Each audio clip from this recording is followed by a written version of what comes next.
everyone for joining another Conservative Friends of the Commonwealth podcast. We're delighted to have with us again today Michael Chertoff, who was the US Secretary of Homeland Security between 2005 and 2009, and since then has founded the Chertoff Group, a partnership of strategic advisors. The topic of this podcast today is on the first 100 days of Joe Biden. I think we'll kick off, Michael. First of all, thank you for joining us again. How have you been since we last spoke? And I guess start off with a general overview of the first 100 days of Biden from your perspective. Well, thank you. I'm delighted to be on the podcast. I've been well and vaccinated now, and being able to enjoy going out a little bit more than when we were in the middle of the lockdown. And hopefully we see the light at the end of the tunnel in terms of this, what's been a very difficult year. Interestingly, the light emerging at the end of the tunnel coincides with Joe Biden's first 100 days. And obviously when he came into office, he was very focused immediately on increasing the vaccination rate of Americans and working very hard to begin to push back against the challenges that we've had to face with the virus. He's been quite successful, I think, in making the vaccinations more available. And we're at a point now, I think we're approaching 50%, if not beyond it, of people who've received at least one shot. The challenge now is not so much the amount of vaccine, but the willingness of people to be vaccinated. There is a non-trivial number of people who seem to resist vaccination, either because they're afraid of the side effects or somehow they don't believe the science. And that has a negative effect on the achievement of what they call herd immunity, which is the point at which the virus no longer has enough hosts to really continue to propagate itself. So that's going to be a continuing challenge. But I think that the hope is that over the summer, we will achieve a plateau that will really allow a significant amount of reopening. Other than that, I think what President Biden is focused on are the following things. Helping to recharge the economy, including getting money in the hands of people who have been laid off or temporarily had their work suspended, both in order to allow them to sustain themselves and also in order to help, prime the pump of the economy. And then he's also worked very hard to rebuild our alliances and to be a good friend again to our friends and to warn our adversaries that we can be a very challenging enemy if they choose to be adversaries. So I think we've made a lot of progress in 100 days, but of course, there's a lot more work to be done.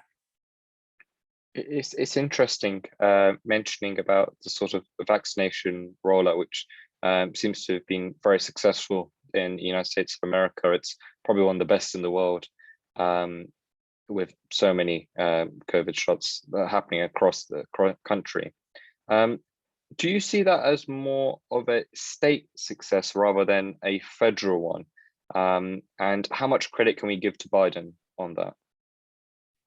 Well, it's been mixed. I mean, at the federal level, obviously the approval of the vaccines and creating mechanisms to get them to the states for distribution has been, an important federal responsibility.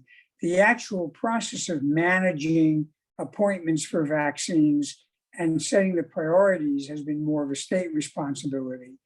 What's important is there has to be coordination. What we did not have at the beginning of the pandemic with the Trump administration was any effort to coordinate with the states. So it was disorder. Now we have a relatively good degree of cooperation in almost every case, so we can move the vaccines to where they're most needed and most implemented in a way that makes it easier for the states to manage the process. I think it's good to get that an understanding of the vaccination program, because naturally it's so different country to country, including ours.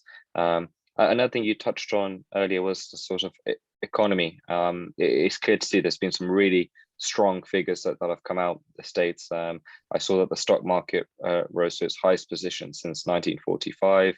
The S&P index has been up by 9% since its inauguration day. The average is normally around 3.8% for the first 100 days of a president. Again, it's a similar sort of question to last. What kind of effect has Joe Biden had on the economy, and why do you think we're seeing the stock market rise so significantly? Well, I don't dare to explain why the stock market goes up and down. Sometimes I have to scratch my head. I don't really understand it. I mean, a lot of it has to do with people attempting to project what they think the economy will be like in the next 6 months or year. So as we begin to see emergence from the pandemic, and as we see a discussion about a significant investment in infrastructure, I think that investors believe we see, again, a brightening horizon in terms of the economy. And as is typical with the stock market, they try to anticipate that by investing now. So I don't think that's unrealistic, but I think there's going to be some time lag between the stock market rise and some of the macroeconomic effects of what's going on. But assuming Congress passes an infrastructure bill, investing in some of the critical infrastructure will not only create jobs and economic activity, but actually it'll help sustain some of the capital improvements we need in order to be able to continue to have a healthy economy. I think continuing on the economy, we've seen amazing figures in terms of the amount of people getting into jobs, unemployment falling. I know unemployment was at its highest at one point during the sort of Trump administration since the 1930s. And it's clear to see that there's, COVID-19, the vaccination programs obviously had a very positive impact on that. What are some of the economic policies that you're seeing from Joe Biden in America? Because there was a real concern, maybe possibly in the States, but in the UK and other sort of Western countries, that we're going to see more of a sort of shift towards the left, or if you like, the far left. Is that something you're seeing currently with the Biden administration, or are we seeing a more of a sort of moderate centrist, I think the way to describe for Biden? Well, I think partly it depends what you mean by the left. Clearly, there's been a lot more willingness to spend and run up a deficit, although to be honest, under the prior Republican administration, the deficit didn't seem to matter very much either. So to the extent that moving to the left means spending money, not worrying about balancing the budget, and doing some redistribution, I think there has been a moderate move to the left, not an extreme view. I think some of the things like discussions of forgiving student debt, creating a basic stipend for children, and other proposals like that, again, are kind of a moderate social democratic movement, but nothing particularly radical. Now, obviously, this has to be paid for. And so there has been some discussion of raising taxes, although the rates we're talking about would be rates that we historically have dealt with in the US. So again, it's not going to be confiscatory. So I would describe, Joe Biden as a moderate centrist left, obviously more to the left than the typical Republican would be, but certainly not the kind of Bernie Sanders, very liberal left-wing Democrat that I think some people, were worrying about during the election. And I think he will steer a course of attempting to have some, modest redistribution, working to sustain families, and particularly those who've had economic hardship because of the virus, but not looking to stultify the engine of growth, which is, business and the investment of capital. I think we saw a study recently showing that 2/3 of Americans support Biden's $1.9 trillion stimulus plan. With his infrastructure and family plans being fairly popular, it seems, and seems to have quite broad backing.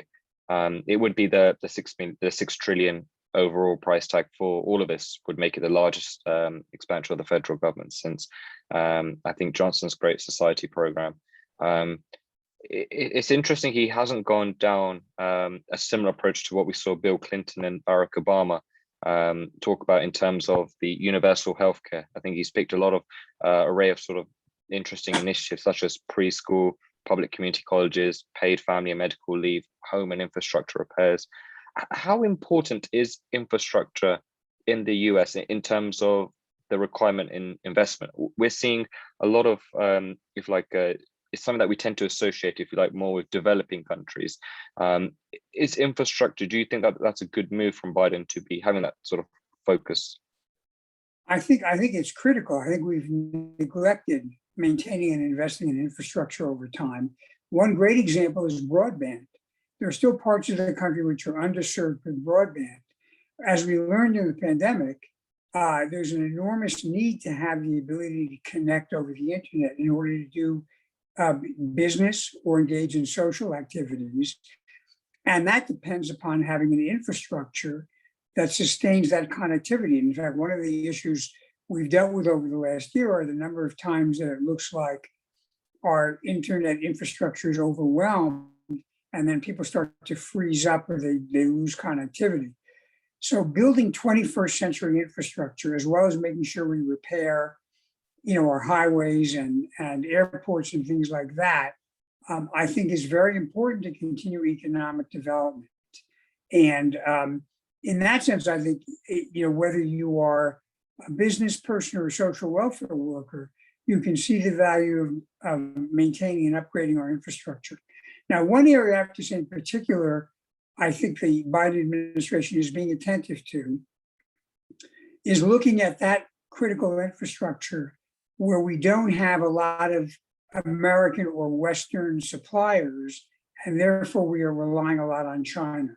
And that creates a big supply chain issue, which for a long time we didn't pay much attention to. We were, people basically took the attitude of business wants to buy, chips and raw material from China, so be it.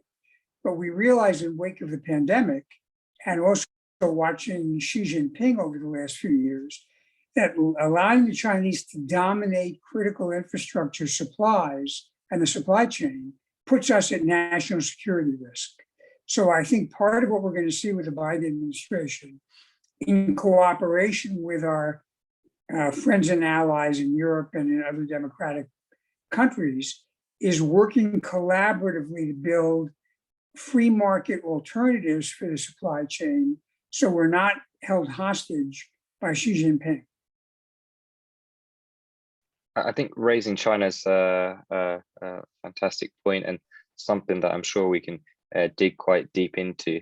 How do you see that relationship under the Biden administration and President Xi developing in the coming months and years? And what have you seen in the first 100 days to sort of support that kind of reasoning? Well, I think in this instance, there'll be maybe a little less change with the new administration as compared to the old one, because the Trump administration also acknowledged, although somewhat intermittently, that China was a geopolitical strategic rival of the US, and that we needed to become more sensitive to the variety of ways in which China attempts to outcompete us and to muscle us out of the global environment. Traditionally, Americans view geopolitical rivalry as largely a military issue. China has viewed it as an economic issue, a trade issue, a foreign aid issue, all of which China uses as levers to gain power and influence over other countries, particularly in the so-called developing world. And in that sense, I used to say we were playing checkers and the Chinese were playing Go. We were just not in the same game. So the Trump administration began to realize we needed to at least pay attention to these other areas, although I think that there was a little bit intermittent and sporadic in how they actually executed on that. But in the 100 days President Biden's been in office, first, he's been forthright in describing what China is doing to the Uyghurs as a genocide, which I believe to be true. And he's insisted that he's going to continue to pay attention to the national security dimensions of the supply chain and other critical economic factors. But at the same time, he's willing to go and talk to the Chinese about matters of mutual interest, like, for example, climate change, where we are all going to work cooperatively, or we're all going to wind up suffering individually. So I think, what you're seeing with the Biden administration, he's got some very experienced advisors as it relates to China, is a strategic approach that identifies areas of competition that we have to be prepared to execute on, and also realizes there'll be some areas of cooperation, and we should be willing to engage in those as well. On that, do you see a shift with Biden and generally America moving? If like you said, I think there's other countries such as Russia that have almost been the when you think of rivals to the United States of America, that the first country tends to be Russia that comes to our minds. Do you think there's a shift happening under the Biden administration where we're seeing maybe China as the sort of new strategic rival? I think people who've been looking at the geopolitical landscape for the last several years would agree with me, and saying that since, let's say, the beginning of the last decade, China has been the more formidable rival from a strategic standpoint. In the short term, Russia can be more disruptive. And certainly what they've done in Ukraine and Crimea and with cyber attacks indicates a potential to disrupt, which is disturbing. But there's no long game there. The Russian economy is totally dependent upon commodity prices. People aren't clamoring to buy Russian products and technology all over the world, except for maybe vodka. And in the long time, the demographics in the long run are not helping Russia compete. China is a much more formidable competitor because they've got a burgeoning economy. They are building an alternative, or trying to build an alternative financial architecture that would compete with the US. Increasingly, they are developing real intellectual property. They've got private enterprises that are globally competitive, which they do subsidize, like Huawei. And they're using all of these elements in a coordinated way to leverage around the world, including in a way, frankly, that is, I could describe as bullying other countries and other companies. But what that means is that in the long run, they actually are a rival that could supplant or at least sideline the United States if we don't get our game together with our allies. So how do you think the Biden administration should combat the sort of the Chinese threat? And almost a sort of opinion question, do you think Biden has the right, maybe the characteristics, the profile to sort of deal with China? I definitely do. I mean, obviously, Joe Biden was the chair of the Senate Foreign Relations Committee for many years. He's watched this for a long time. I will tell you that before he decided to run for president, I actually was a member of the Transatlantic Commission on Election Integrity with Joe Biden and Anders Rasmussen, who was the former Prime Minister of Denmark, and other people from Europe and the US. And I know from discussions that he was very conscious of China as a rival. So I do think he has the background and the understanding and the determination to really come up with a strategic response to this. Some of which I've already described, which is the fact that we are now committed to making investments in critical infrastructure in the area of the internet, like chips, in order to have an alternative source of supply to what we were getting out of China. I think also there'll be a greater emphasis on foreign aid and assistance to countries in the Southern Hemisphere, so they don't have to simply turn to China if they're looking for some kind of economic support or investment. And that's important because when the Chinese invest, there's always a hidden price. And the price is, if you don't play ball according to the way they want to, they wind up pulling the investment or curtailing it. We need to have an alternative. And when the US has done that, it's actually worked well to build goodwill. And we can do that with our allies in the UK and in Europe as well. And that, I think, is going to be part of what they discuss at the G7 when they meet in the UK in the next month or so. China's such a big talking point on our platform. It's regularly discussed by a number of UK politicians we have on here, and as well as a number of Commonwealth and American figures we have on too. And I think that the sort of common thing that it seems everyone is saying is almost diversifying portfolios away from China, maybe reducing that necessary reliance that we have on China currently. I think the global pandemic did show that. Just how reliant in the UK, for example, we are on China. And it's interesting because I suppose with the United States of America and UK to a certain extent, we probably have economies where we can kind of deal with being, slightly hostile towards the CCP, the Chinese Communist Party. But my question was sort of for some of the, let's say, countries with not so bigger economies, who know that if they decide to be slightly hostile towards China, or that they become, they start to disagree on some of the treatments or some of the things that they're doing, that there is a very likely effect that can affect their economy. Do you see that as something the United States of America and UK can help with, in particular the sort of southeast region of Asia? Yeah, I do think so. I think that we can work together, again, I said, not just the US, but with our all of our like-minded allies.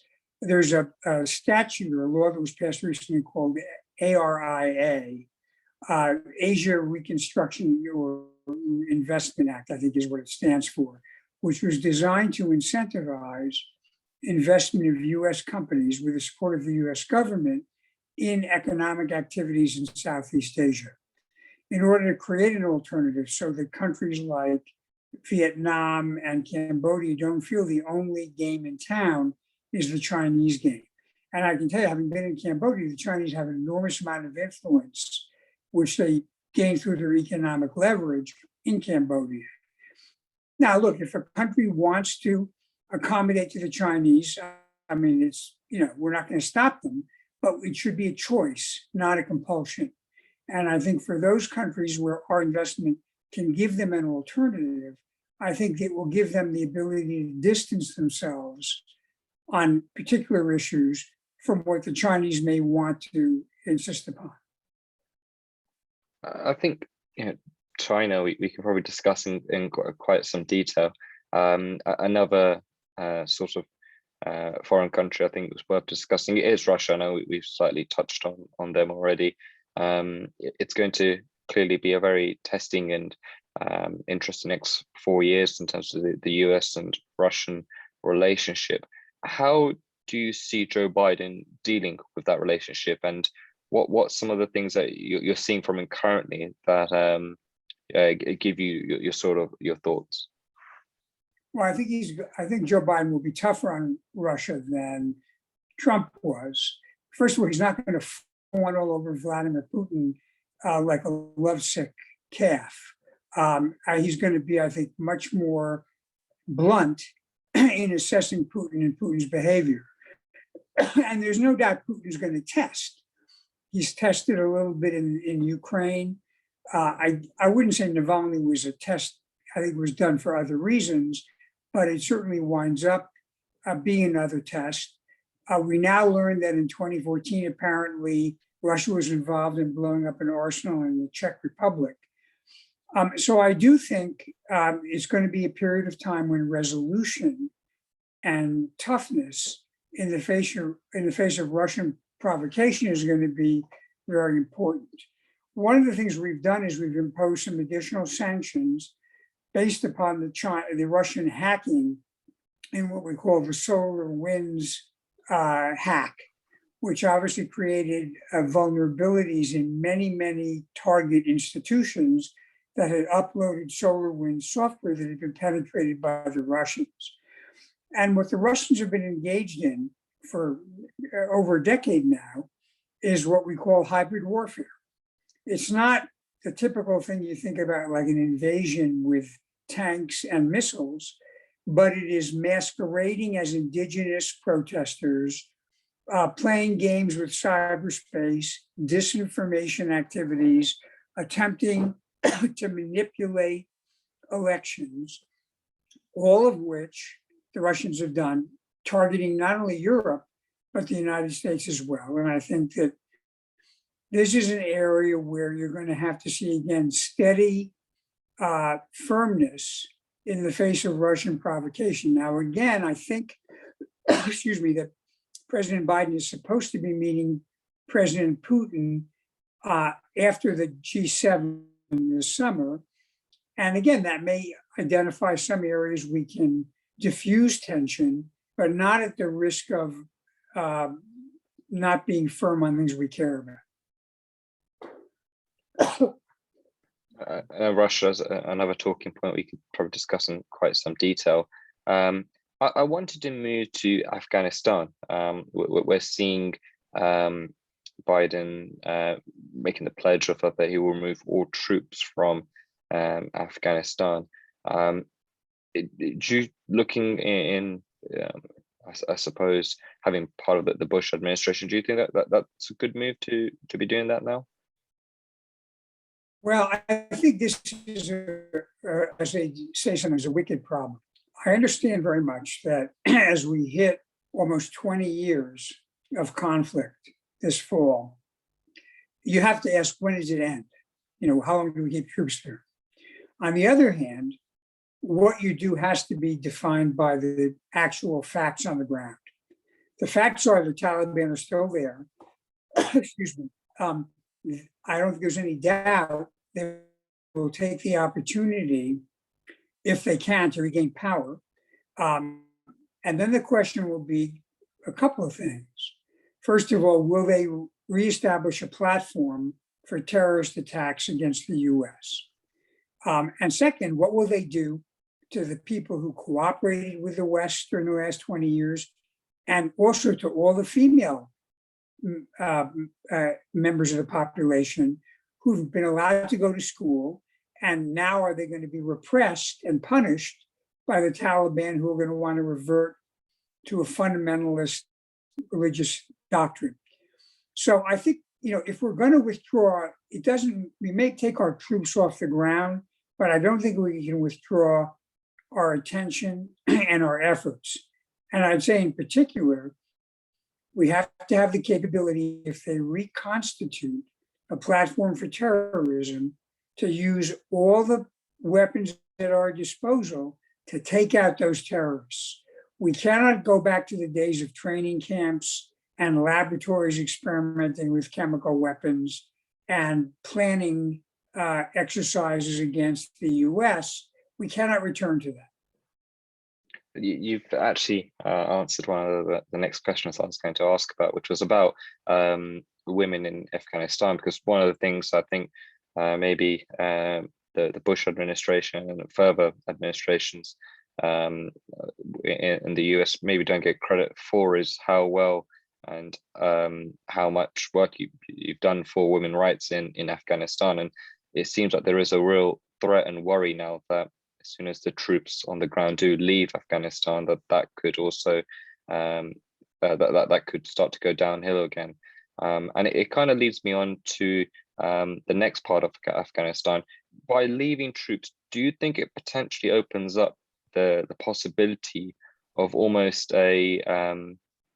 Afghanistan being exploited by rival countries around them? You know, we've seen in the past, I think, Pakistan have had quite good collaboration, I believe, with the Taliban, and there's India who are quite against it, and the Russian influence has been there in the past. Does that worry you a little bit with the removal of troops, that we could start to see almost Afghanistan being used as almost like a political ploy between a number of neighboring countries around? I think it's a very realistic concern. I mean, Afghanistan has the misfortune to be bordered by three difficult neighbors: Pakistan, India, and Iran. And they each have their own agenda. And I know the Indians will be in particular very mindful of whether Afghanistan will become a platform for Pakistan to try to exert pressure on India. So I do think you could wind up seeing certainly political and economic pressure, and maybe even some military activity emanating from those three neighbors. And that's one of the issues which, frankly, the Taliban will have to think about, whether they're going to provoke a response that they may not want to provoke. So this is very much a tinderbox, and I think will remain that way for the foreseeable future. I think this is a good point to raise, because you obviously actually have experience in this.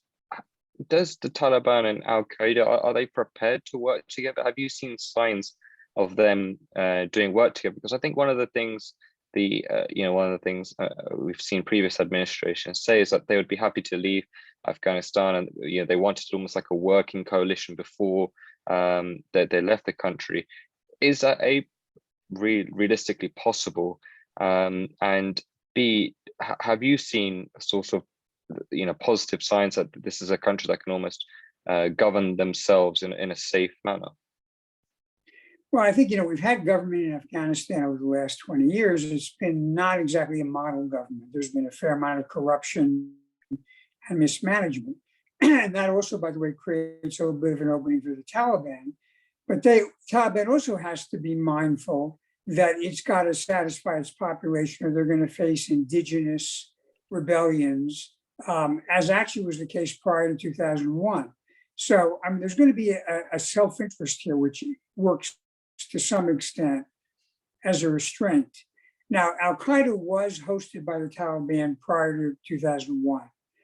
At this point, the big questions are these. Will the Taliban decide it's not worth the price and basically not have the Al Qaeda back?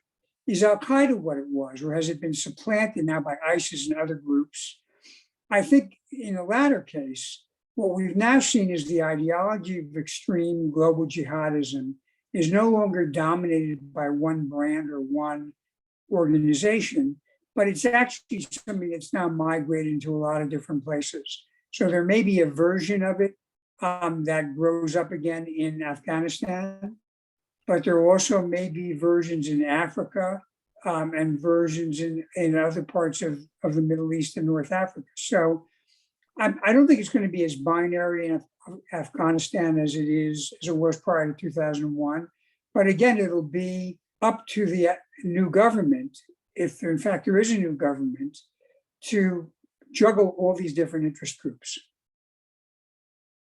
I think moving from Afghanistan to a more closer country to home for America would be Mexico, and not just Mexico. A number of sort of nearby countries for the United States of America, we're seeing a surge in illegal immigration. I think in January it was 78,000, over 100,000 in February, and in March we saw 172,000 illegal immigrants come into the United States of America, which is the highest it's been in quite some time. How do you think Joe Biden has fared with illegal immigration, and do you think his measures that he's adopting or planning to adopt will be good enough? I think Joe Biden was left with a big mess. The big mess was that the Trump administration felt the way to deal with migration was to be cruel and nasty in the hope that that would discourage people from coming. All that did is it separated children from their parents and created a human rights crisis. So, the Biden administration is trying to juggle two things. They're trying to send a message, it's not open borders, don't come and think that you're automatically going to stay, but also to say, in enforcing the law, we're going to do it in a humane way. I think what the Biden administration would like to do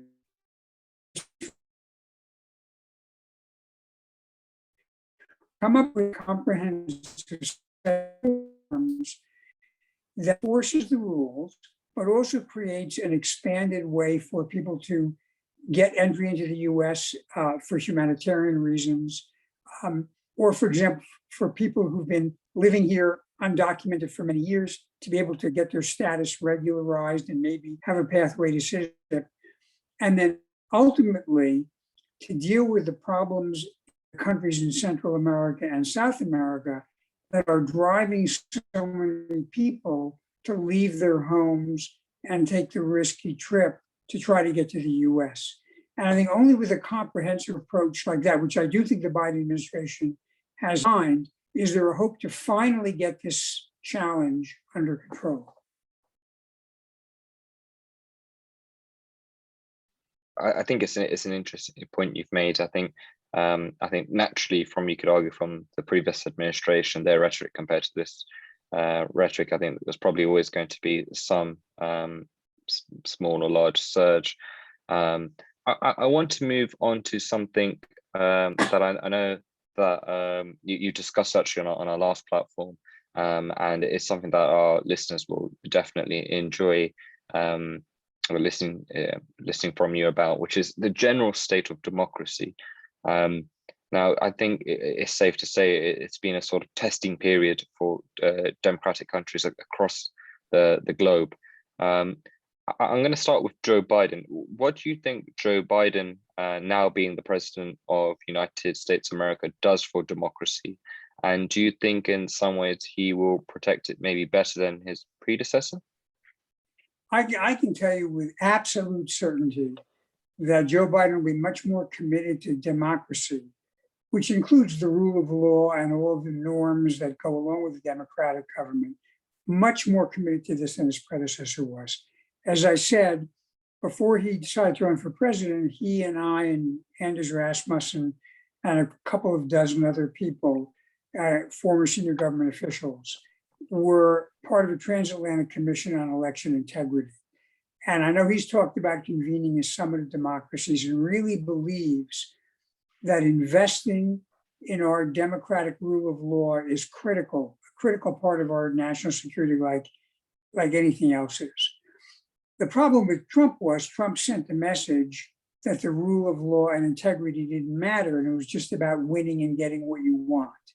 And that, I think, sent a very bad message to the rest of the world, and to be blunt, a bad message inside the United States. And I think, like many Americans, I was absolutely shocked when, in the wake of an election that was, to my mind, impeccably conducted, with a massive voter turnout, that Trump and his allies continued to perpetrate the obvious lie that somehow the election had been stolen, which culminated in an insurrection on January 6th. So I think there's a lot of repair work to be done in the US and around the world. And around the world, democracy is not doing that well. I'm chairman of the board of Freedom House, which does an annual report on freedom in the world. And it's been quite a bit lower the last couple of years than was the case previously. So we need to rebuild it by reestablishing our commitment to the norms of the rule of law, our respect for getting the people to vote and not trying to exclude them or game the system. And again, foster free speech, but not speech that incites violence or insurrection. I do think this is going to be a very big priority for the current administration. And I think it's got to be a priority for our allies in Europe too. I mean, I'm sad to say, if you look at Hungary, that's not a triumph for democracy. In Germany now we see a resurgence of Nazis, which is unthinkable, would have been unthinkable years ago. I still think these are minority elements, but if you don't mobilize people and to defend our democratic values, you concede by default. Why do you think there has been this decline in democracy? I mean, there's been many arguments that it started before Trump. We've had people often here talk about almost how the speed of liberalization some people have cited. I mean, there's so many different things people have said. Well, why do you think the democracy has kind of fallen off a little bit? Candidly, I think there was a sense that in many ways, democratic governments were not working well. We had a couple of economic crises, which I think shook people's, confidence in capitalism. There have been instances of corruption and self-dealing, which I think made people feel cynical. To be honest, I think the internet, although it was originally conceived as a great vehicle for democratic people to kind of get together and communicate online, it also created an opportunity for people of a different political persuasion also to mobilize. To be candid, I think the Russians and other adversary nations have exploited the internet to propagate falsehoods and undercut truth. And maybe I'd boil it down to this. Democracy requires trust as the critical lubricant. If we don't trust our government, if we don't trust that there are such things as facts, if we don't trust that there's a thing as science, then it's very hard to have democracy. It becomes power politics and not rule of law. So we have got to rebuild trust from the ground up in the way our leaders conduct themselves, in having institutions of all kinds, public and private, be trustworthy, in educating our young people about the importance of trust and what truth is. And this is not a one-week process. This is going to require the kind of investment of time and effort and leadership, which is sustained over a period of time. I think one of my favorite quotes I've heard in recent years was from former American President Bill Clinton. And I've said this a few times on our platform in the past, which was he feels that society is less racist, less homophobic, less xenophobic, less sexist than it's ever been before. But people no longer can be in rooms with people who think differently to them. I think he's alluding to social media, us almost being stuck in our sort of echo chambers. And, I can now essentially go onto Twitter and just follow everyone that thinks the same as me. And so if I meet someone who thinks different than me, to me, I feel very different, as opposed to maybe going back 20, 30 years where you almost forced to have conversations with people who think a bit differently to you. And this brings me back to Joe Biden, actually. One of the things we've seen a review, I think, done by CNN, which was one of the favorite things that people like about the Biden administration. And I have to say, in the UK, and I think a lot of countries would agree with, was the calmness, the lack of noise. It was the calmness was really refreshing. It's settling. I think a lot of democracy, or a lot of just generally countries, it just seems like it's been a yelling match for the last few years. Is that something you would agree with, that in sense of seeing that overall calmness?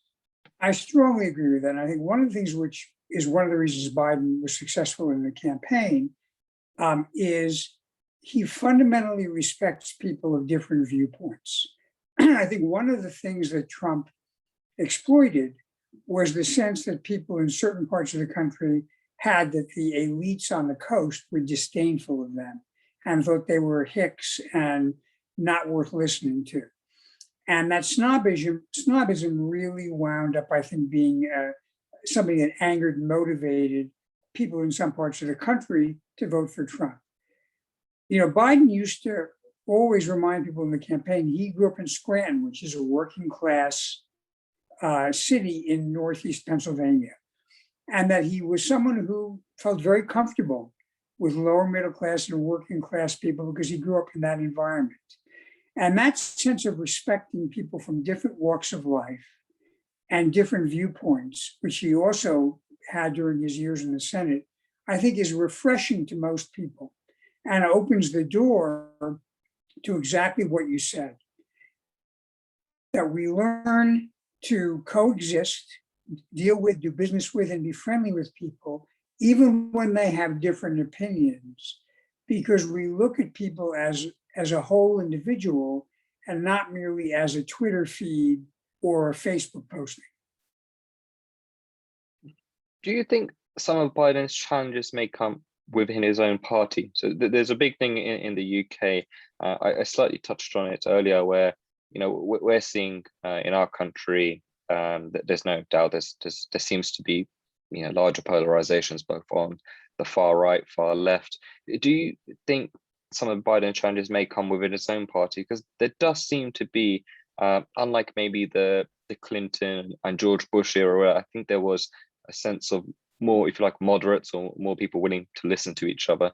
Do you maybe sometimes feel like with the Democratic Party that there some members maybe going closer towards the left, far left, could potentially pose problems for him? I think both parties have extremes that have gotten more vocal and more influential. Although I still think the majority of people in the U.S. are more in the center, but partly because of the internet, partly because of the regular media, the louder, more extreme voices get amplified and get more attention paid to them. And if I can be a little critical of the mass media, they thrive on having big audience viewers so they can charge more for advertising. And the way they drive viewing is by amplifying, the kind of hysterical level of discussion, because that gets people emotional. That being said, yes, there's a hard left part of the Democratic Party, particularly one that is not particularly friendly to free speech and wants to impose a very rigid set of speech codes. On the right, you have a group that's also very, very hard over, for example, those that are now attacking Liz Cheney, because she acknowledges that Trump lost the election and they don't want to admit it. So it's going to take a while to mobilize the center in both parties in order to counteract this centripetal force that's pulling both sides to the extremes. I want to go back to, I know we're mainly talking about Joe Biden today, but I want to take you back to the sort of Clinton and George Bush era, because you served a bit in both, and you have great knowledge on both. There seems to be on the outside and looking that was a different era in terms of a lot more bipartisanship. It seems like there were moments where both presidents had friendships that crossed party lines. That doesn't seem to be the case as much now. I wonder, what was your experience like seeing Republicans working with Democrats, Democrats working Republicans? And how do you think we can start to see that potentially again in the future? Well, I myself, when I was in government, worked with both sides and found it very useful, and had, when I was a Republican appointee, I had Democrats I had very good relations with, whom I trusted, who trusted me, as well as Republicans. It's gotten hard lately because there have been loyalty tests imposed by activists in both parties. And again, partly with social media, partly with regular media, they're quick to criticize or call out as a betrayal someone in their own party that wants to compromise. Some of this, I have to say, has been partly due to the rise of political consultants who became very good at advising candidates on how even the use of individual words could become polarizing and could be weaponized for campaign purposes. And so what that did is it made everybody focused on almost a perpetual campaign, as opposed to coming into office and then actually trying to accomplish something. In fact, it became a political strategy to prevent things from being accomplished, because that way you could try to discredit your opponents. And to me, the sad thing is this. I spent about half of my professional career in public service. And I did it because I really wanted to see things happen and see things get better. And I thought that was true of most people who ran for office. And now I see more and more people who simply want to run in order to win, so they can run again in order to win. And I feel like saying, why do you want to do it? It's not like the pay is that great. You've got to either want to accomplish something, or it's just an ego trip. I think this kind of leads well on to executive orders.